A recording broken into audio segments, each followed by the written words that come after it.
Good, చాలా సంతోషం. మీరందరూ ఇక్కడే ఉన్నారు. మీరు ఏ కాలేజీ పోయినా మీరే కనపడొస్తున్నారు, ఏ దేశానికి పోయినా మీరే కనపడుస్తున్నారు. I'm proud of you. చాలా సంతోషం మిమ్మల్ని చూసినప్పుడు. అందరిలే కల్లా మీలో ఎనర్జీ లెవెల్స్ కూడా చాలా ఎక్కువగా ఉన్నాయి. కాన్ఫిడెన్స్ లెవెల్స్ కూడా బ్రహ్మాండంగా వచ్చాయి. నేను చెన్నైలో ఏ యూనివర్సిటీ పోయినా సగం మంది తెలుగు స్టూడెంట్సే ఉన్నారు. It's a great experience. I'm proud to be Indian. అదే సమయంలో నేను గర్వపడుతున్న తెలుగువాడుగా. అదే విధంగా ఇక్కడ తమిళనాడులో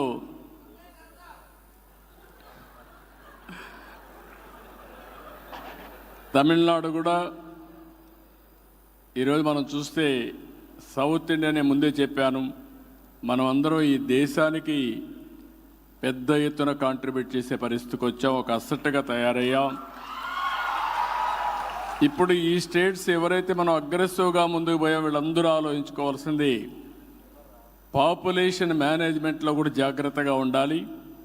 లేకపోతే నార్త్ ఇండియా పాపులేషన్ పెరిగినాక మైగ్రేషన్ అక్కడి నుంచి ఇక్కడికి వచ్చే పరిస్థితికి వస్తారు. ఇప్పుడు విదేశాలకు మనం పోతున్నాం, రేపు అక్కడి నుంచి ఇక్కడికి వచ్చే పరిస్థితి వస్తుంది.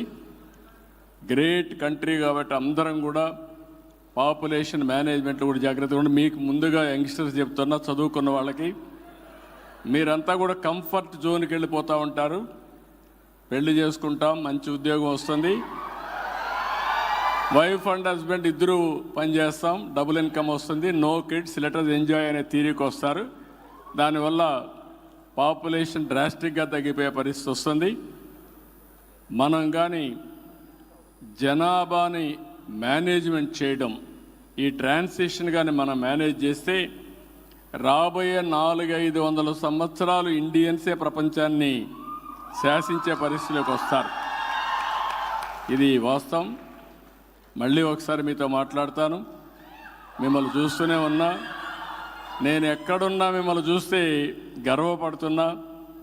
నేను చేసిన పని మీరు గుర్తించి పూర్తిగా సహకరిస్తున్నారు. అలాంటి మీకు అందరికీ మనస్ఫూర్తిగా అభినందిస్తూ, మీరు ఒకటే గుర్తుపెట్టుకోండి, 95లో ఐటీ మాట్లాడా, 2025లో ఏఐ మాట్లాడుతున్నా, ఆ రోజు హైటెక్ సిటీ కట్టా, ఇప్పుడు క్వాంటమ్ వ్యాలీగా సిలికాన్ వ్యాలీకి పోటీగా క్వాంటమ్ వ్యాలీ డెవలప్ చేస్తున్నాం.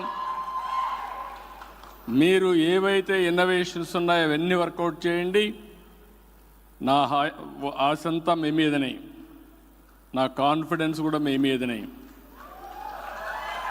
రాబోయే రోజుల్లో ఆంధ్రప్రదేశ్లో ఉండే తెలుగు వాళ్ళ ఆదాయం 55 లక్షల రూపాయలు తలసరి ఆదాయం అవుతుంది. అక్కడ ఉండే వాళ్ళ ఆదాయం 55 లక్షలు అయితే, వేరే రాష్ట్రాల్లో ఉండే క్రీమ్ ఆఫ్ ది సొసైటీ, వేరే దేశాల్లో ఉండే మీరు ఎంత సంపాదిస్తారో సంపాదించడం కాకుండా మళ్ళీ బ్యాక్ టు ఆంధ్రప్రదేశ్కి వచ్చి డెవలప్ చేసే పరిస్థితి రావాలి. జన్మభూమి కర్మభూమి రెండు కూడా గుర్తుపెట్టుకొని పనిచేయాల్సిందిగా నేను కోరుకుంటూ, కాబట్టి అది చెప్తూనే అప్పుడప్పుడు తెలుగు దేశాన్ని కూడా గుర్తుపెట్టుకోండి. ఎందుకంటే మీరందరూ కూడా ఒక రాజకీయ పార్టీ స్ట్రాంగ్గా ఉంటే పబ్లిక్ పాలసీస్ కూడా స్ట్రాంగ్గా వస్తాయి. పబ్లిక్ పాలసీ స్ట్రాంగ్గా ఉంటే మీ భవిష్యత్తు కూడా బంగారు భవిష్యత్తు అవుతుంది. ఈ విషయం గుర్తుపెట్టుకోవాల్సిందిగా మరొక్కసారి అందరిని కోరుకుంటూ, వండర్ఫుల్ ఈవినింగ్, ఆఫ్టర్నూన్, ఎక్సలెంట్ ఇది వస్తూ ఉంది. ఓకే, పవన్ కళ్యాణ్ బాగున్నాడు, బాలకృష్ణ బాగున్నారు, అందరూ బాగున్నారు. మీరు ఎంత చదువుకున్నా సినిమాలు మాత్రం ఎప్పుడు అభిమానిస్తూనే ఉంటారు. I really appreciate you. అందరికీ వణక్కం. Thank you. Please, crowd, please maintain decorum, please.